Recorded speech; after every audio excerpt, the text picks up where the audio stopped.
আসসালামু আলাইকুম। আশা করি সবাই খুব ভালো আছেন। আজকের এই টি-শার্ট ডিজাইন টিউটোরিয়ালে আপনাদের সবাইকে স্বাগতম।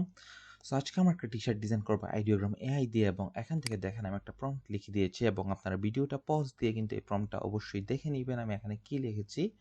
দেখেন এখানে ডিজাইনে black colour t-shirt featuring mischievous cupid cat arm with yarn arrows, মানে একটা হচ্ছে বিড়াল তীর ছুঁড়ে না বুকের মধ্যে ভালোবাসার, ওরকম টাইপের কি ব্যাপারটা। ওকে, সো ওইরকম টাইপের একটা কথা এখানে জাস্ট লিখে দিয়েছি, এবং এই লেখাটা কিন্তু আমি চ্যাট জিপিটিতে পেয়েছি, এবং চ্যাট জিপিটি থেকে কীভাবে প্রম্পট জেনারেশন করতে হয় তা নিয়ে কিন্তু আমার আগেই ভিডিও দেওয়া রয়েছে।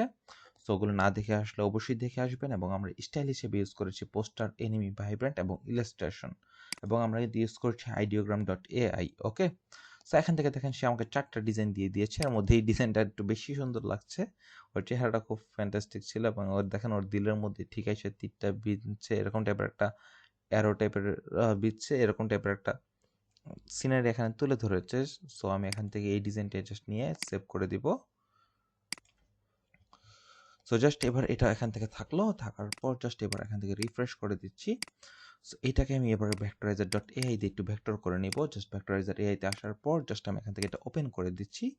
ভেক্টরাইজার এআই দিয়ে কিন্তু অ্যামাজিং লেভেলের ভেক্টর তৈরি করা যায়। যেমন আপনি যে কোনো একটা ছবি বা ইলাস্ট্রেশনকে আপনি ভেক্টরাইজার এআইতে ছেড়ে দিবেন, সেই যথাসাধ্য চেষ্টা করবে খুব সুন্দর একটা ভেক্টর তৈরি করে দেওয়ার। সো জাস্ট এখান থেকে আমি এটাকে জাস্ট ডাউনলোড করে নিলাম, এবং ভেক্টরাইজার এআই দিয়ে জেপিজি থেকে ভেক্টর কিন্তু খুব ফ্যান্টাস্টিক হয়। সো এখান থেকে জাস্ট আমি ইপিএস ফাইলটা ডাউনলোড করে নিলাম। ডাউনলোড করে নেওয়ার পর জাস্ট এবার ক্রিয়েট নিউ ফাইল থেকে এখান থেকে একটা সেটিংটা ঠিক করে নিচ্ছি। এখান থেকে আমাদের টি-শার্ট ডিজাইন সাইজ নেওয়া আছে 11.9, 17.9, RGB colour mode, high 300 ppi। Just দিয়ে ক্রিয়েটে ক্লিক করে দিলাম, এবং টি-শার্টটা যেহেতু হবে ব্ল্যাক টি-শার্টের জন্য, সো আমি এখান থেকে জাস্ট একটা শেপ ড্র করব। ড্র করার পর এটা ব্ল্যাক কালার করে নিচ্ছি। জাস্ট এবার Ctrl+2 দিয়ে এটাকে লক করে দিই, এবং এখান থেকে আমরা ইপিএস ফাইলটাকে জাস্ট এখান থেকে ওপেন করে দিব। ওপেন করে দেওয়ার পর জাস্ট এখান থেকে একটা লাইন ড্র করব। লাইনটাকে ম্যাজিক ওয়ান টুল দিয়ে সিলেক্ট করে জাস্ট ভিতরে সবগুলো স্ট্রোক আমরা ডিলিট করে দিলাম।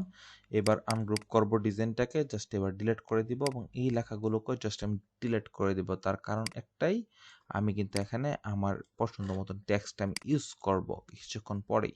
সো এটাকে জাস্ট Ctrl+G দিয়ে গ্রুপ করে আমি জাস্ট এই আর্টবোর্ডে নিয়ে আসলাম। আর্টবোর্ডে আনার পর জাস্ট এটাকে অ্যালাইনমেন্টটা জাস্ট আমরা ঠিক করে দিচ্ছি। ঠিক করে দেওয়ার পর জাস্ট এবার আমি এখান থেকে একটা কাজ করব। সেই কাজটা হচ্ছে আমি জাস্ট চ্যাট জিপিটি থেকে নিয়ে আসবো kissed by a cat cupid. Cupid মানে একটা ব্যাপারটা কি আমি একটু দেখাই দিই। কপিড লিখে আমি জাস্ট গুগলে সার্চ করি। জাস্ট দেখেন ব্যাপারটা কিরকম। জাস্ট দেখেন এই যে এরকম টাইপের, মানে একটা ভালোবাসার তীর ছুটছে না, ব্যাপারটা এরকমই কি, যে ভালোবাসার তীর ছুটছে ওটা এরকমই কি।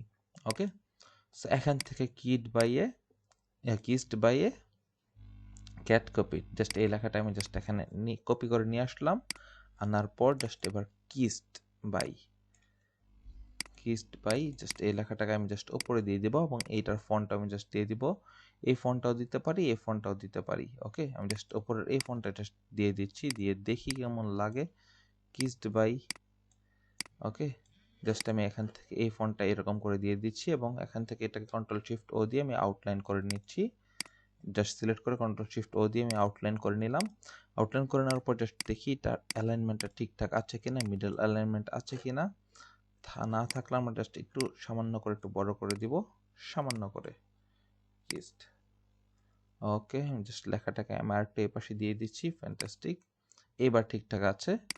এবং ক্যাট কপিড এটাকে জাস্ট আমি এখান থেকে ছোট করে নিয়ে আসবো। ছোট করে আনার পর এটাকে জাস্ট এদিকে এনে এটাকে জাস্ট দেখি এখান থেকে এই টাইপের এ বসাই দিই এ, অথবা এখান থেকে এটা বসাই দিই কিসড বাই এ। জাস্ট এটাকে আমি Ctrl+Shift+O দিয়ে এটাকে জাস্ট আমি এখান থেকে আউটলাইন করে নেব। এটাকে একটু সিলেক্ট করে Ctrl+Shift+O দিয়ে আমি আউটলাইন করে নিচ্ছি, এবং এইটাকে জাস্ট এখান থেকে হোয়াইট কালারে রাখছি। পরবর্তীতে কালার আমি চেঞ্জ করব কিসড বাই এ।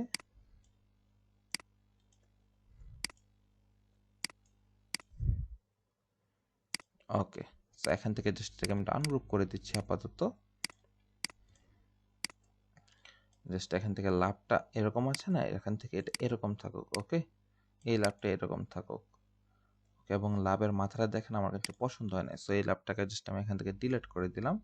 ডিলিট করে আমি এখান থেকে দেখি এখান থেকে এই ল্যাবটা আমি নিয়ে আসি, এই ল্যাবটা আনার পর জাস্ট এটাকে আমি একটু মাঝামাঝি করে দিই, করে দেওয়ার পর এটাকে আমি একটু বড় করে দিই, বড় করে আমি জাস্ট এখান থেকে এবার এই ল্যাবের কালারটা আমি জাস্ট এখানে এই বরাবর দিয়ে দিলাম, মিডল এলিমেন্টটা দিয়ে দিলাম। ওকে, এবার ক্যাট কপিড এই লেখাটাকে জাস্ট আমি এখান থেকে নিলাম, নেওয়ার পর জাস্ট এখান থেকে এটাকে আমি একটু বড় করে দিই।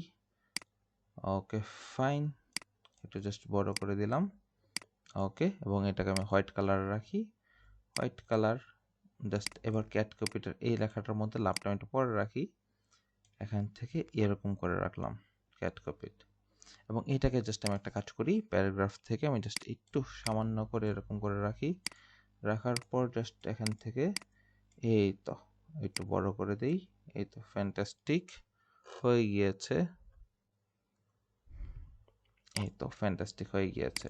এবং এটাও দেখি মিডল অ্যালাইনমেন্ট আছে কিনা, মিডল অ্যালাইনমেন্ট আছে। জাস্ট এবার দুইটাকে জাস্ট সিলেক্ট করে আমি জাস্ট অবজেক্ট থেকে এক্সপান্ড করে নিচ্ছি। ওকে, এবং এই ল্যাবটা যেটা আমি জাস্ট কপি করেছিলাম সেটাকে আমি জাস্ট কি করব, ছোট ছোট করে জাস্ট এখানে একটা প্লেস করলাম, এখানে একটা, এখানে একটা, এখানে একটা, এবং মাঝখানে এইটার, এবং মাঝখানে এইটা এবং এইটা, এই দুইটার কালারটা আমরা জাস্ট এই কালারটা হোয়াইট কালারটা জাস্ট করে দিই। ওকে, সো এইটাকে জাস্ট এখানে একটা প্লেস করি, এখানে একটা, এখানে একটা, এবং এখানে একটা, এরকম করে প্লেস করলাম। এবং উপরের যে ছোট লাভটা আছে সেটাকে জাস্ট ডিলিট করে দিলাম। এখান থেকে এটা এবং এইটা, এই দুইটাকে জাস্ট আমরা কি করি, এই টাইপের কালারটা জাস্ট দিয়ে দিলাম। ওকে, সো ব্যাপারটা আমাদের কমপ্লিট। সো এবং দেখেন এইবার এখান থেকে সবগুলোকে জাস্ট একসাথে ধরবো, সবগুলোকে একসাথে ধরবো, ধরার পর জাস্ট গিজড বাই এর মধ্যে আমি শিফট প্রেস করে সিলেক্ট করবো, তাহলে গিজড বাই ব্যতীত সবগুলো এখানে একসাথে সিলেক্ট হয়ে গিয়েছে। এবার সবগুলো একসাথে ধরে গ্রুপ করে আমি জাস্ট একটা মিডল অ্যালাইনমেন্ট করে নিলাম আর্টবোর্ডের সাথে। এবং কিস বাইটাকে জাস্ট মিডল অ্যালাইনমেন্ট আমি জাস্ট করে নিই, আমি জাস্ট কিস বাইটাকে জাস্ট সামান্য একটু এদিকে রাখি, সামান্য। ওকে, সামান্য একটু এদিকে রাখার পর জাস্ট এটাকে আমি অ্যারেঞ্জ থেকে ব্রিং ফন্ট করে দিই। ফ্রন্ট করে দেওয়ার পর জাস্ট অবজেক্ট থেকে পাথ, পাথ থেকে অফসেট পাথ, তো সামান্য করে প্রিভিউ করে নিলাম। এবং এখান থেকে যে এক্সপান্ড হয়েছে জাস্ট এটাকে কন্ট্রোল এক্স দিয়ে কাট করব, কাট করার পর জাস্ট ট্রান্সপারেন্সি থেকে মেক মাস্ক, এখান থেকে ক্লিপ, ক্লিপ থেকে এখান থেকে হোয়াইট বক্সটার মধ্যে জাস্ট ক্লিক করে কন্ট্রোল এফ দিয়ে পেস্ট করব, এবং এটার মধ্যে আমি জাস্ট ব্ল্যাক কালারটা জাস্ট দিয়ে দিলাম। তাহলে কি হলো, আমাদের এটা ট্রান্সপারেন্সি হয়ে গেল, যে কাটা হলো, যে আমাদের এই টেক্সটটাকে দিয়ে আমি জাস্ট ডিজাইনটাকে আছে না, এই ডিজাইনটার মধ্যে আমি কাটলাম। ওকে, ব্যাপারটা এরকমই, কি জাস্ট এতটুকুই। এবার এটা সবগুলোকে একসাথে ধরে কন্ট্রোল জি দিয়ে গ্রুপ করবো, আমি আউটটা দেখি সব কিছু ঠিকঠাক আছে কিনা, এই তো ফ্যান্টাস্টিক, সব ঠিকঠাক আছে। জাস্ট এবারে সবগুলোকে একসাথে একটু বড় করে দিলাম এবং আর্টবোর্ডের মিডল অ্যালাইনমেন্ট করে দিলাম। এবার আমি এটার কালারটা আমি একটু ঠিক করে নেব, কালারটা একটু ফেড ফেড হয়ে আছে, কালারটাকে জাস্ট সবগুলোকে সিলেক্ট করে রিকালার আর্টওয়ার্কে ক্লিক করার পর এডিটে ক্লিক করে এখান থেকে লিঙ্ক করে দিব। এটা একটু সামান্য একটু ব্রাইটনেসটা বাড়িয়ে দিচ্ছি, এবং এখান থেকে আমরা একটু বাড়িয়ে দিব এগুলো ইলাস্ট্রেশনটা। জাস্ট আমি একটু দেখি এই কালারটা কেমন লাগে। ওকে, আমি জাস্ট সামান্য আর একটু বাড়িয়ে দিই, এই তো পারফেক্ট। ওকে, এই তো পারফেক্ট আচ্ছা আমাদের। সো এই তো দেখেন আমাদের T shirt design almost complete. So এরকম করে কিন্তু আপনারা ইলাস্ট্রেটর এবং আইডিওগ্রাম এবং চ্যাট জিপিটি ইউজ করে টি শার্ট ডিজাইন তৈরি করে ফেলতে পারবেন আপনার প্রিন্ট অন ডিমান্ড বিজনেসের জন্য। সো আশা করি আজকের এই টিউটোরিয়ালটা আপনাদের ভালো লাগবে, ভালো লাগলে অবশ্যই চ্যানেলটি সাবস্ক্রাইব করে পাশে থাকবেন। সবাইকে ধন্যবাদ, আসসালামু আলাইকুম।